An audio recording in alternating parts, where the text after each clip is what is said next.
on the request for indication of provisional measures submitted by South Africa in the case concerning application of the Convention on the Prevention and Punishment of the Crime of Genocide in the Gaza Strip, South Africa versus Israel. Judge Robinson, who duly participated in both the deliberation and the final vote, is, for reasons made known to me, unable to take his seat on the bench today. I would like to welcome the eminent representatives of the Republic of South Africa and the State of Israel who are in the Great Hall of Justice today. In particular, I recognize the presence of Her Excellency, Ms. Naledi Pandor, Minister of International Relations and Cooperation of the Republic of South Africa.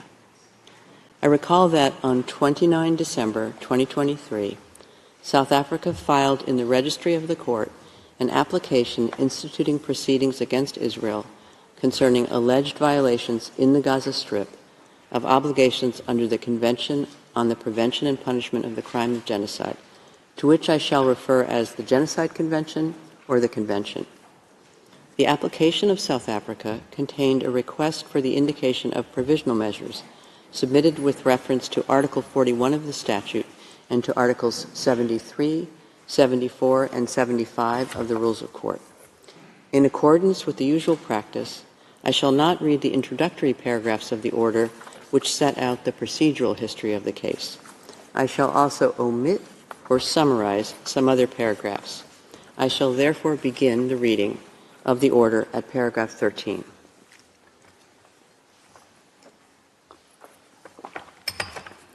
In the order, the Court begins by recalling the immediate context in which the present case came before it. It observes that on 7 October 2023, Hamas and other armed groups present in the Gaza Strip carried out an attack in Israel, killing more than 1,200 persons, injuring thousands, and abducting some 240 people, many of whom continue to be held hostage. Following this attack, Israel launched a large-scale military operation in Gaza by land, air, and sea, which is causing massive civilian casualties, extensive destruction of civilian infrastructure, and the displacement of the overwhelming majority of the population in Gaza. The Court is acutely aware of the extent of the human tragedy that is unfolding in the region and is deeply concerned about the continuing loss of life and human suffering. The ongoing conflict in Gaza has been addressed in the framework of several organs and specialized agencies of the United Nations. In particular, reservations have been adopted by the General Assembly and the Security Council of the United Nations, referring to many aspects of the conflict. The scope of the present case submitted to the Court, however, is limited, as South Africa has instituted these proceedings under the Genocide Convention. The Court then turns to the conditions needed to be fulfilled in order for it to indicate provisional measures. With respect to the question of prima facie jurisdiction, the Court observes that it may indicate provisional measures only if the provisions relied on by the applicant appear prima facie to afford a basis on which its jurisdiction could be founded, but it need not satisfy itself in a definitive manner that it has jurisdiction as regards the merits of the case. In the present case, South Africa seeks to found the jurisdiction of the Court on Article 36, Paragraph 1 of the Statute of the Court and on Article 9 of the Genocide Convention.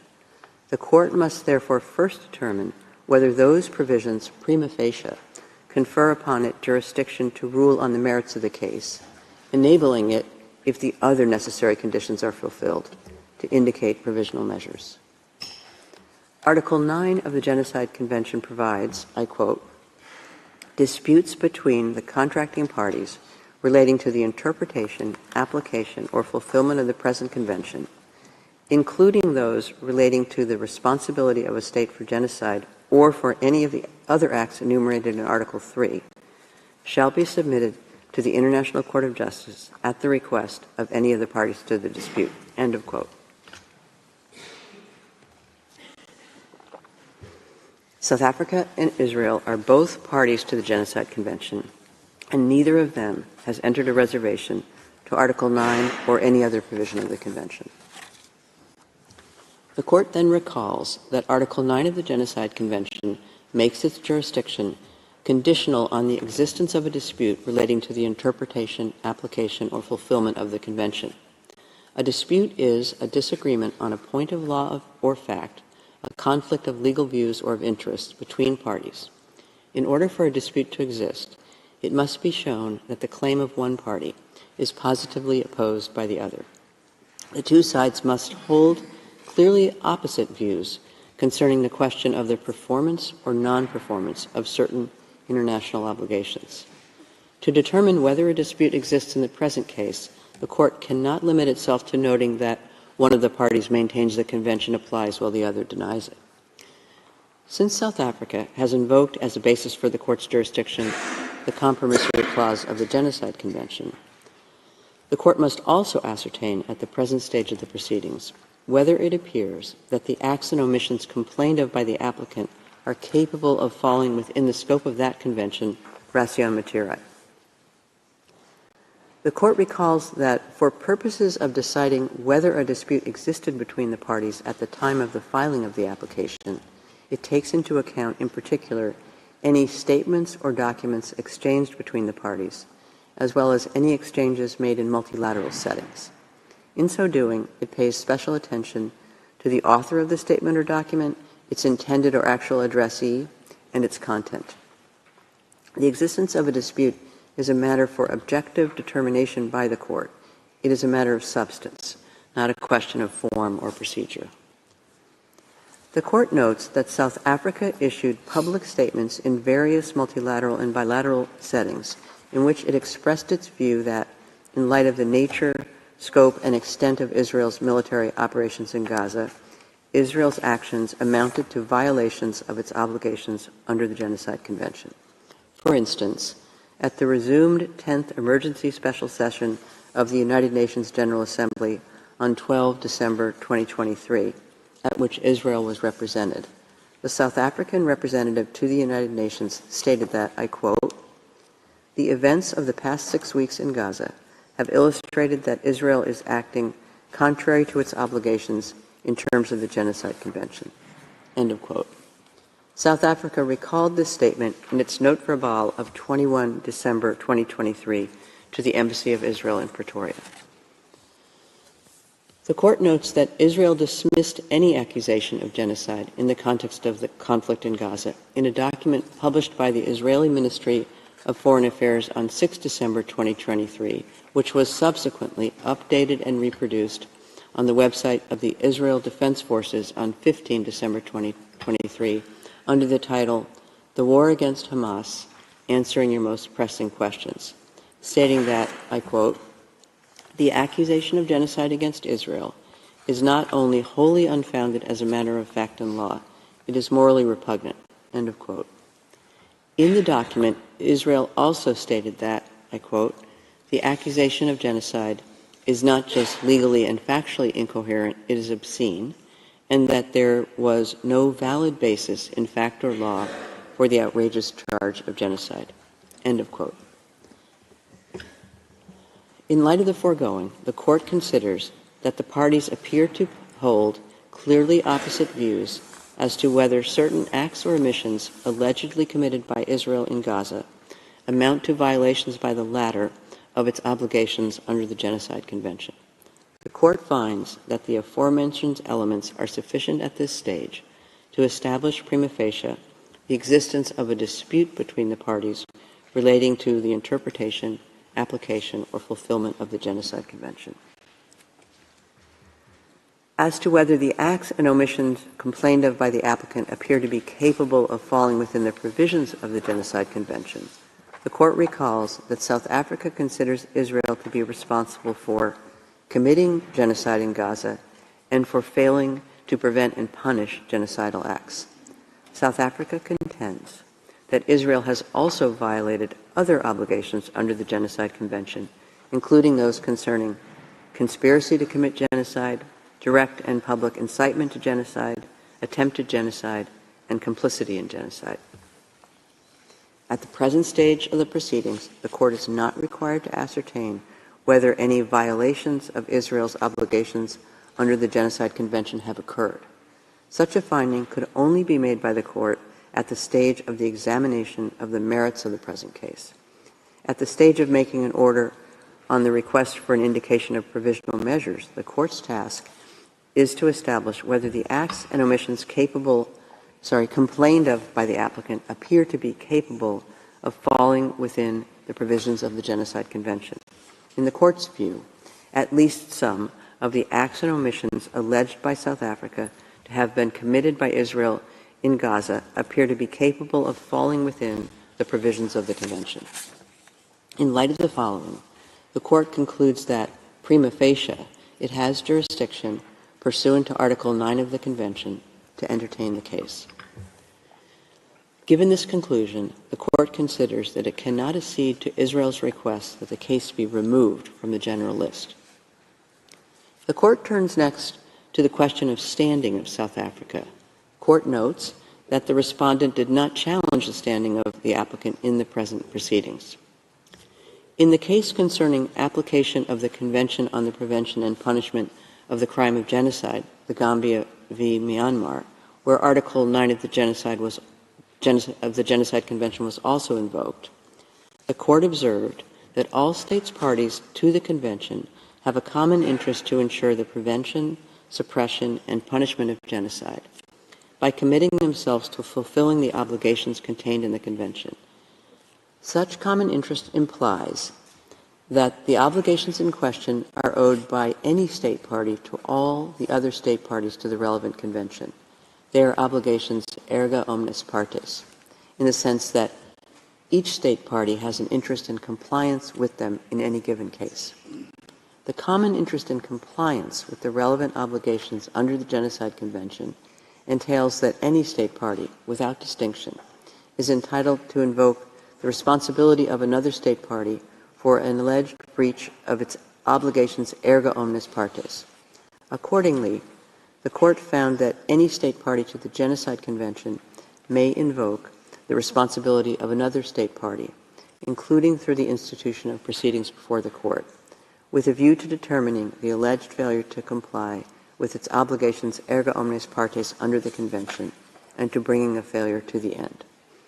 The court concludes prima facie that South Africa has standing to submit to it the dispute with Israel concerning alleged violations of obligations under the Genocide Convention. The court then turns to the question of the rights whose protection is sought and the link between such rights and the measures requested. It recalls that its power to indicate provisional measures under Article 41 of the statute has as its object the preservation of the respective rights claimed by the parties in a case, pending its decision on the merits thereof. It follows that the court must be concerned to preserve by such measures the rights which may subsequently be adjudged by it to belong to either party. Therefore, the court may exercise this power only if it is satisfied that the rights asserted by the party requesting such measures are at least plausible.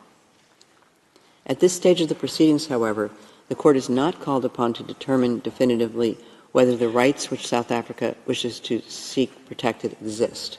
It need only decide whether the rights claimed by South Africa and for which it seeks protection are plausible.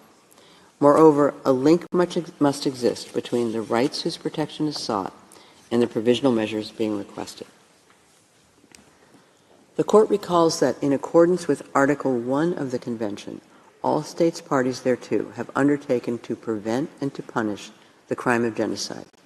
Article 2 provides that, I quote, "Genocide means any of the following acts committed with an intent to destroy in whole or in part a national, ethnical, racial, or religious group as such.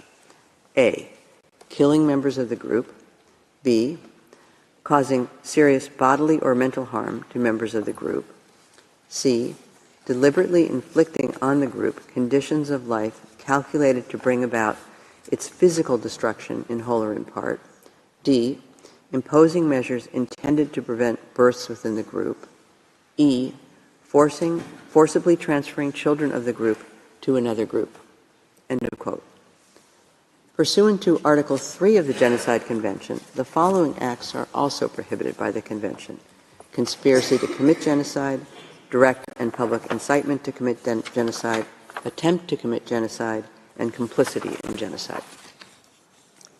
The provisions of the Convention are intended to protect the members of a national, ethnical, racial, or religious group from acts of genocide or any other punishable acts enumerated in Article 3. The Court considers that there is a correlation between the rights of members of groups protected under the Genocide Convention, the obligations incumbent on state parties thereto, and the right of any state party to seek compliance therewith by another state party. As the Court has stated in other cases, in order for acts to fall within the scope of Article 2 of the Convention, the intent must be to destroy at least a substantial part of a particular group. This is demanded by the very nature of the crime of genocide, since the object and purpose of the Convention as a whole is to prevent the intentional destruction of groups. The part targeted must be significant enough to have an impact on the group as a whole. The Palestinians appear to constitute a distinct national, ethnical, racial, or religious group, and hence a protected group within the meaning of Article 2 of the Genocide Convention. The Court observes that, according to United Nations sources, the Palestinian population in the Gaza Strip comprises over 2 million people. Palestinians in the Gaza Strip form a substantial part of the protected group. The Court notes that the military operation being conducted by Israel following the attack of 7 October 2023 has resulted in a large number of deaths and injuries, as well as massive destruction of homes, the forcible displacement of the vast majority of the population, and extensive damage to civilian infrastructure. While figures relating to the Gaza Strip cannot be independently verified, recent information indicates that 25,700 Palestinians have been killed, over 63,000 injuries have been reported, over 360 housing units have been destroyed or partially damaged, and approximately 1.7 million persons have been internally displaced. The Court takes note in this regard of the statement by the United Nations Under-Secretary General for Humanitarian Affairs and Emergency Relief Coordinator, Mr. Martin Griffiths, on 5 January 2024. I quote, "Gaza has become a place of death and despair. Families are sleeping in the open as temperatures plummet. Areas where civilians were told to relocate for their safety have come under bombardment. Medical facilities are under relentless attack. A public health disaster is unfolding. Gaza has simply become uninhabitable. Its people are witnessing daily threats to their very existence while the world watches on." End of quote. Following a mission to North Gaza, the World Health Organization reported that as of 21 December 2023, I quote, "an unprecedented 93% of the population of Gaza is facing crisis levels of hunger with insufficient food and high levels of malnutrition." End of quote. The Court further notes the statement issued by the Commissioner General of the United Nations Relief and Works Agency for Palestine Refugees in the Near East, or UNRWA, Mr. Philippe Lazzarini, on 13 January 2024. I quote, "It's been 100 days since the devastating war started, killing and displacing people in Gaza following the horrific attacks that Hamas and other groups carried out against people in Israel.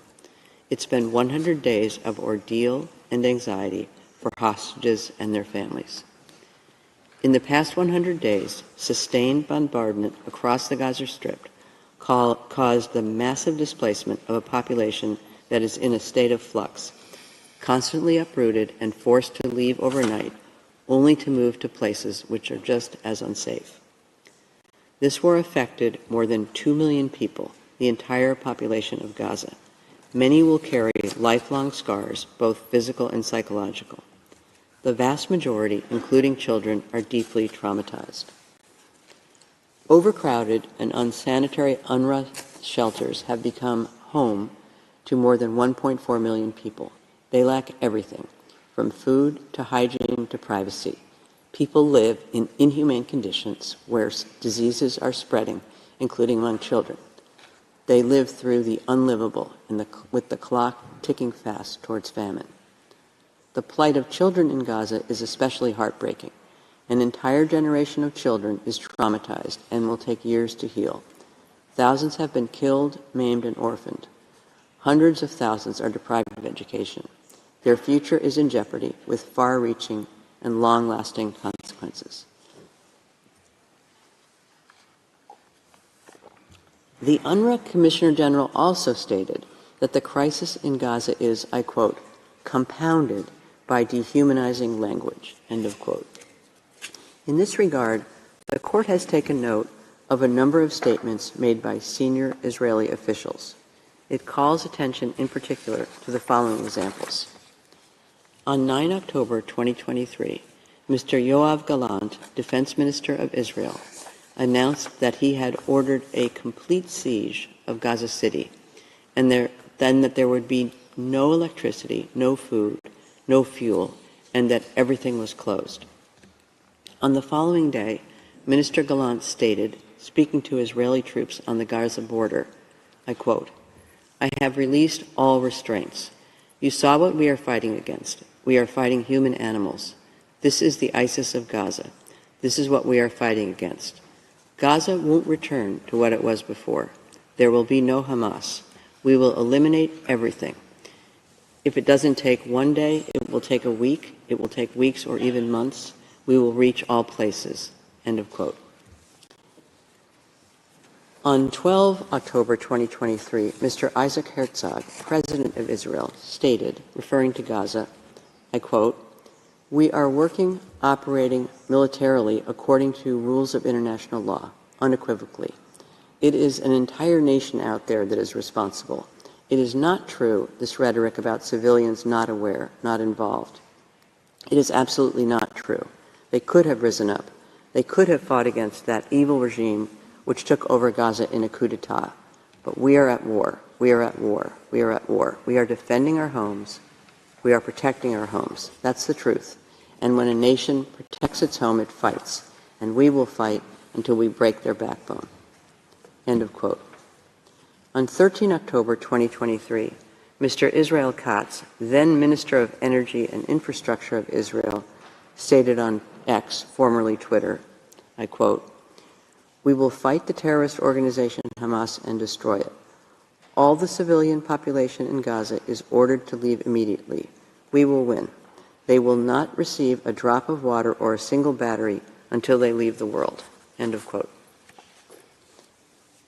The court also takes note of a press release of 16 November 2023 issued by 37 special rapporteurs, independent experts, and members of working groups part of the special procedures of the United Nations Human Rights Council, in which they voiced alarm over, I quote, "discernibly genocidal and dehumanizing rhetoric coming from senior Israeli government officials."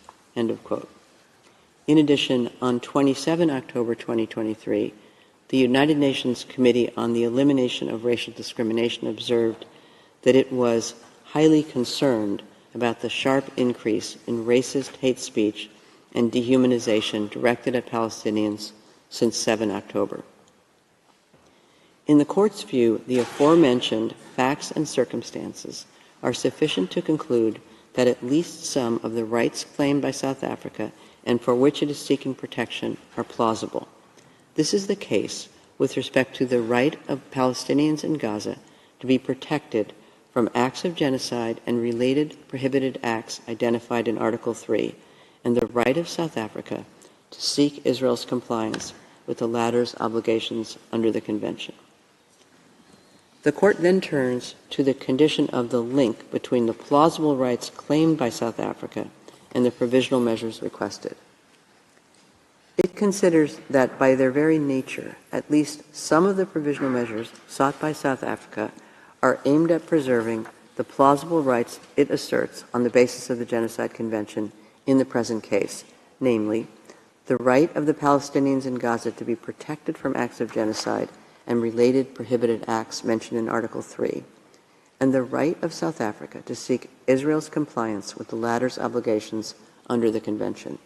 Therefore, a link exists between the rights claimed by South Africa that the Court has found to be plausible and at least some of the provisional measures requested. The Court turns next to the question of risk of irreparable prejudice and urgency. It notes that, pursuant to Article 41 of its statute, it has the power to indicate provisional measures when irreparable prejudice could be caused to rights which are the subject of judicial proceedings, or when the alleged disregard of such rights might entail irreparable consequences. However, the power of the Court to indicate provisional measures will only be exercised if there is urgency in the sense that there is a real and imminent risk that irreparable prejudice will be caused to the rights claimed before the Court gives its final decisions.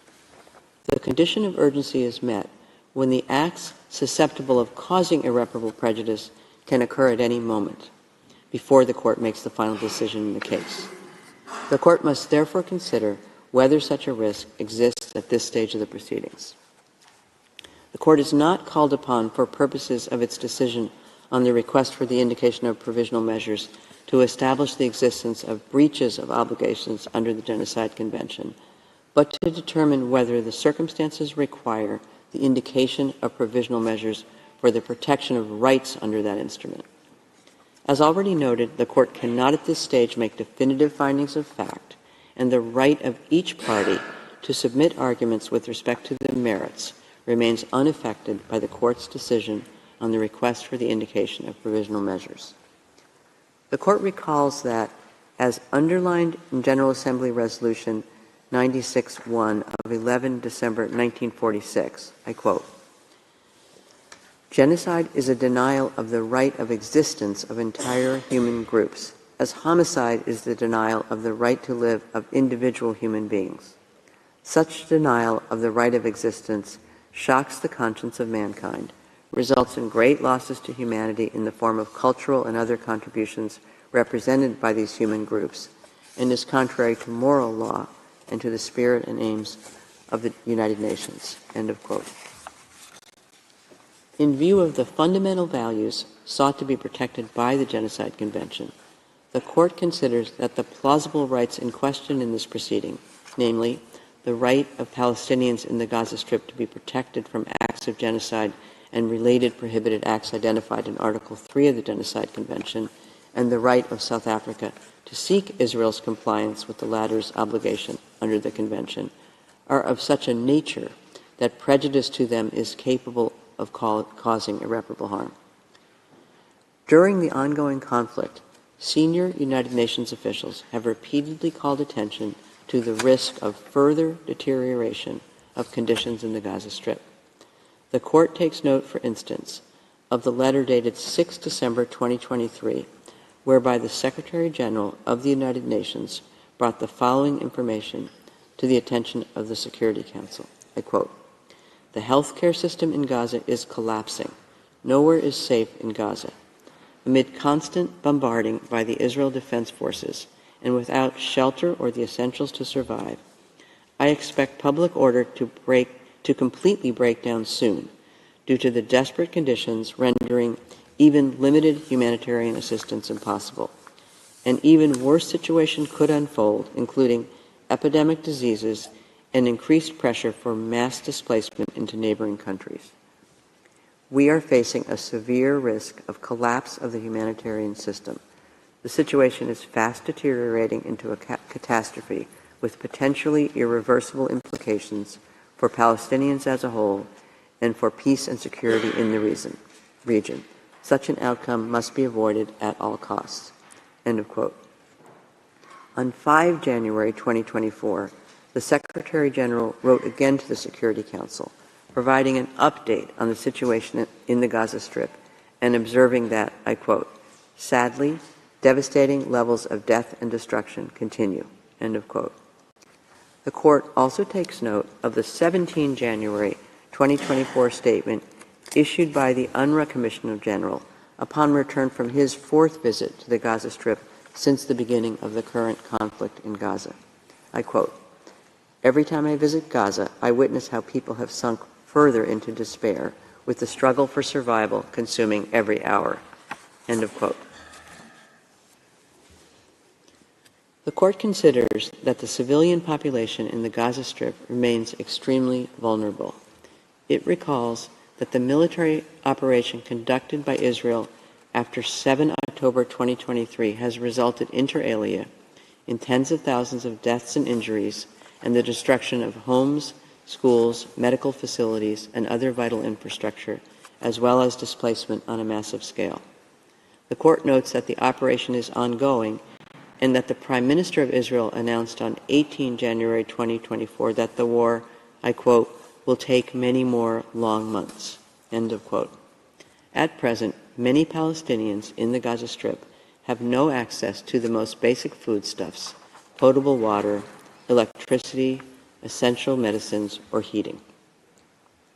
The World Health Organization has estimated that 15% of the women giving birth in Gaza Strip are likely to experience complications, and indicates that maternal and newborn death rates are expected to increase due to the lack of access to medical care. In these circumstances, the court considers that the catastrophic humanitarian situation in the Gaza Strip is at serious risk of deteriorating further before the court renders its final judgment.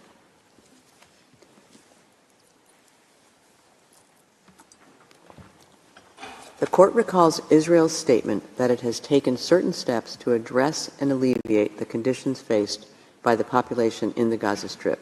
The court further notes that the Attorney General of Israel recently stated that a call for intentional harm to civilians may amount to a criminal offense, including that of incitement, and that several such cases are being examined by Israeli law enforcement authorities. While such steps are to be encouraged, they are insufficient to remove the risk that irreparable prejudice will be caused before the court issues its final decision in the case. In light of the foregoing, the court considers that there is urgency in the sense that there is a real and imminent risk that irreparable prejudice will be caused to the rights found by the court to be plausible before it gives its final decision. The court concludes, on the basis of the aforementioned considerations, that the conditions required by its statute for it to indicate provisional measures are met. It is therefore necessary, pending its final decision, for the court to indicate certain measures in order to protect the rights claimed by South Africa that the court has found to be plausible. The court recalls that it has the power under its statute, when a request for provisional measures has been made, to indicate measures that are in whole or in part other than those requested.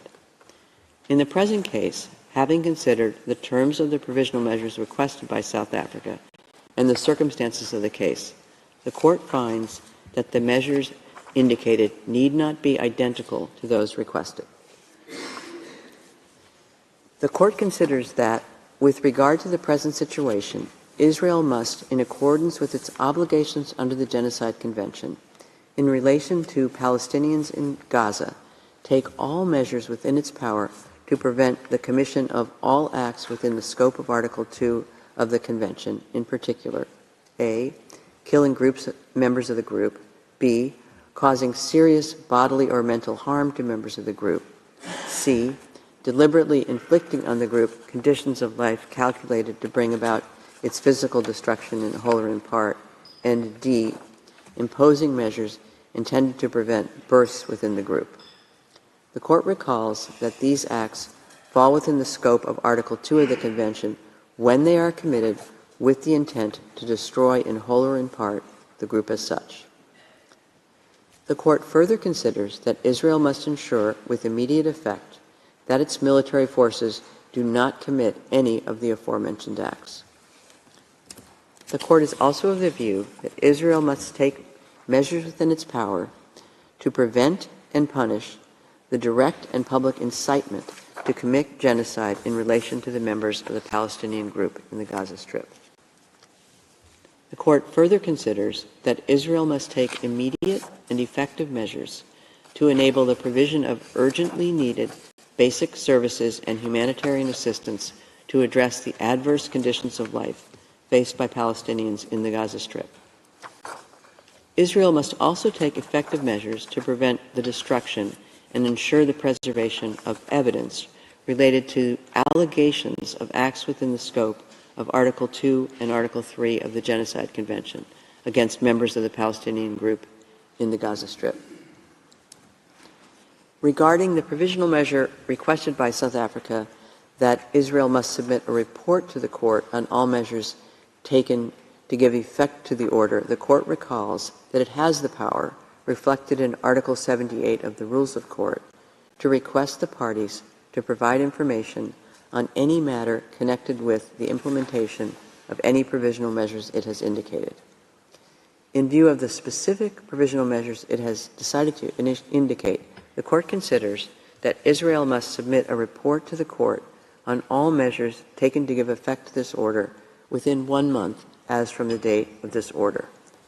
The report so provided shall then be communicated to South Africa, which shall be given the opportunity to submit to the court its comments thereon.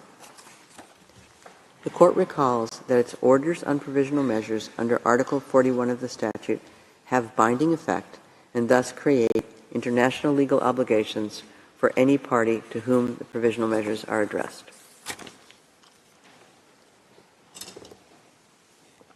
The court reaffirms that the decision given in the present proceedings in no way prejudges the question of the jurisdiction of the court to deal with the merits of the case or any questions related to the admissibility of the application or to the merits themselves.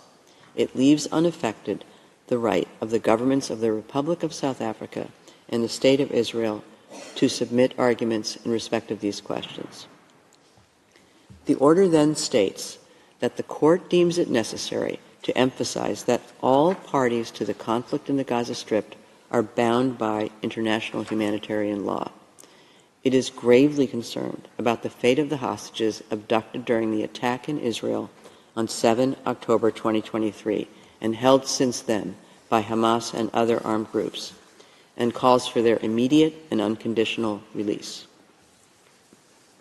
I shall now read out the operative part of the order. For these reasons, the court indicates the following provisional measures. 1.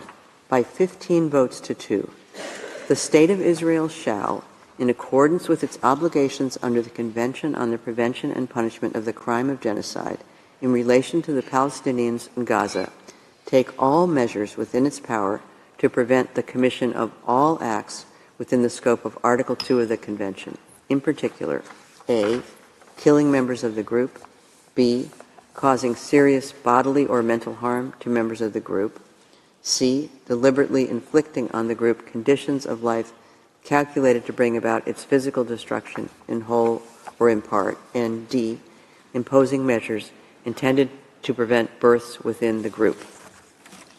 In favor, President Donahue, Vice President Gevorgian, Judges Tomka, Abraham, Benuna, Yusuf, Shway, Bandari, Robinson, Salam, Iwasawa, Nolte, Charlesworth, Brandt, Judge Ad hoc Moseneke. Against, Judge Sebatinde, Judge Ad hoc Barak. By 15 votes to 2, the State of Israel shall ensure with immediate effect that its military does not commit any acts described in point 1 above. In favor, President Donahue, Vice President Gevorgian, Judges Tomka, Abraham, Benuna, Yusuf, Shway, Bandari, Robinson, Salam, Iwasawa, Nolte, Charlesworth, Brandt, Judge Ad hoc Moseneke. Against, Judge Sebatinde, Judge Ad hoc Barak. By 16 votes to 1, the State of Israel shall take all measures within its power to prevent and punish the direct and public incitement to commit genocide in relation to members of the Palestinian group in the Gaza Strip. In favor, President Donahue, Vice President Gevorgian, Judges Tomka, Abraham, Benuna, Yusuf, Shway, Bandari, Robinson, Salam, Iwasawa, Nolte, Charlesworth, Brandt, Judges Ad hoc Barak, Moseneke. Against, Judge Sebutinde. By 16 votes to 1, the State of Israel shall take immediate and effective measures to ensure the provision of urgently needed basic services and humanitarian assistance to address the adverse conditions of life faced by Palestinians in the Gaza Strip. In favor, President Donahue, Vice President Gevorgian, Judges Tomka, Abraham, Benuna, Youssef, Shway, Bandari, Robinson, Salam, Iwasawa, Nolte, Charlesworth, Brandt, Judges ad hoc Barak, Moseneke. Against, Judge Sebutinde. By 15 votes to 2, the State of Israel shall take effective measures to prevent the destruction and ensure the preservation of evidence related to allegations of acts within the scope of Article 2 and Article 3 of the Convention on the Prevention and Punishment of the Crime of Genocide against members of the Palestinian group in the Gaza Strip. In favor, President Donahue, Vice President Gevorgian, Judges Tomka, Abraham, Benuna, Youssef, Shway, Bandari, Robinson, Salam, Iwasawa, Nolte, Charlesworth, Brandt, Judge ad hoc Moseneke. Against, Judge Sebutinde, Judge ad hoc Barak. By 15 votes to 2, the State of Israel shall submit a report to the court on all measures taken to give effect to this order within 1 month as from the date of the order. In favor, President Donahue, Vice President Gevorgian, Judges Tomka, Abraham, Benuna, Youssef, Shway, Bandari, Robinson, Salam, Iwasawa, Nolte, Charlesworth, Brandt, Judge ad hoc Moseneke. Against, Judge Sebutinde, Judge ad hoc Barak. I shall now call upon the Registrar to read the operative part of the order in French. Par ces motifs, la Cour indique les mesures conservatoires suivantes. 1. Par 15 voix contre 2, l'État d'Israël doit, conformément aux obligations lui incombant au titre de la Convention pour la prévention et la répression du crime de génocide, prendre toutes les mesures en son pouvoir pour prévenir la commission, à l'encontre des Palestiniens de Gaza, de tout acte entrant dans le champ d'application de l'article 2 de la Convention, en particulier les actes suivants. A. Meurtre de membres du groupe. B. Atteinte grave à l'intégrité physique ou mentale de membres du groupe. C. Soumission intentionnelle du groupe à des conditions d'existence devant entraîner sa destruction physique totale ou partielle. Et D. Mesures visant à entraver les naissances au sein du groupe. Pour Madame Donoghue, présidente, Monsieur Gevorgian, vice-président, Messieurs Tomka, Abraham, Benuna, Youssouf, Madame Choué, Messieurs Bandari, Robinson, Salam, Iwasawa, Nolte, Madame Charlesworth, Monsieur Brand, juge, Monsieur Moseneke, juge ad hoc. Contre, Madame Sebutinde, juge, Monsieur Barak, juge ad hoc. 2. Par 15 voix contre 2, l'État d'Israël doit veiller avec effet immédiat à ce que son armée ne commette aucun des actes visés au point 1 ci-dessus. Pour Madame Donoghue, présidente, Monsieur Gevorgian, vice-président, Messieurs Tomka, Abraham, Benuna, Youssouf, Madame Choué, Messieurs Bandari, Robinson, Salam, Iwasawa, Nolte, Madame Charlesworth, Monsieur Brand, juge, Monsieur Moseneke, juge ad hoc.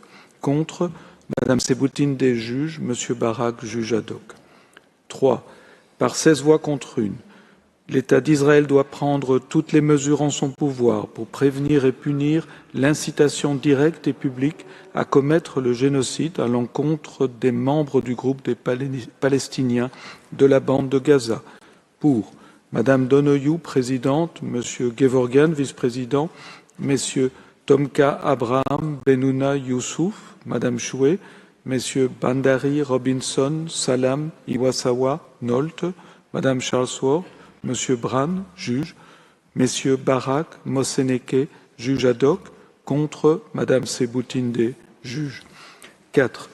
Par 16 voix contre 1, l'État d'Israël doit prendre sans délai des mesures effectives pour permettre la fourniture des services de base et de l'aide humanitaire requis de toute urgence afin de remédier aux difficiles conditions d'existence auxquelles sont soumis les Palestiniens de la bande de Gaza. Pour Madame Donoyou, présidente, Monsieur Gevorgyan, vice-président, Messieurs Tomka, Abraham, Benouna, Youssouf, Madame Choué, Messieurs Bandari, Robinson, Salam, Iwasawa, Nolte, Madame Charlesworth, Monsieur Brand, juge, Messieurs Barak, Moseneke, juge ad hoc. Contre, Madame Sebutinde, juge. 5. Par 15 voix contre 2, l'État d'Israël doit prendre des mesures effectives pour prévenir la destruction et assurer la conservation des éléments de preuve relatifs aux allégations d'actes entrant dans le champ d'application des articles 2 et 3 de la Convention pour la prévention et la répression du crime de génocide commis contre les membres du groupe des Palestiniens de la bande de Gaza. Pour Madame Donoyou, présidente, Monsieur Gevorgyan, vice-président, Messieurs Tomka, Abraham, Benouna, Youssouf, Madame Choué, Messieurs Bandari, Robinson, Salam, Iwasawa, Nolte, Madame Charlesworth, Monsieur Brand, juge, Monsieur Moseneke, juge ad hoc. Contre, Madame Sebutinde, juge, Monsieur Barak, juge ad hoc. 6. Par 15 voix contre 2, l'État d'Israël doit soumettre à la Cour un rapport sur l'ensemble des mesures qu'il aura prises pour donner effet à la présente ordonnance dans un délai d'1 mois à compter de la date de celle-ci. Pour Madame Donoyou, présidente, Monsieur Gevorgyan, vice-président, Messieurs Tomka, Abraham, Benouna, Youssouf, Madame Choué, Messieurs Bandari, Robinson, Salam, Iwasawa, Nolte, Madame Charlesworth, Monsieur Brand, juge, Monsieur Moseneke, juge ad hoc. Contre, Madame Sebutinde, juge, Monsieur Barak, juge ad hoc. Judge Shui appends a declaration to the order of the court. Judge Sebutinde appends a dissenting opinion to the order of the court. Judges Bandari and Nolte append declarations to the order of the court. Judge ad hoc Barak appends a separate opinion to the order of the court. The text of the court will be available from today in typescript. It will be available shortly on the court's website. The printed text will be available in due course. As the court has no further business before it today, I declare the sitting closed.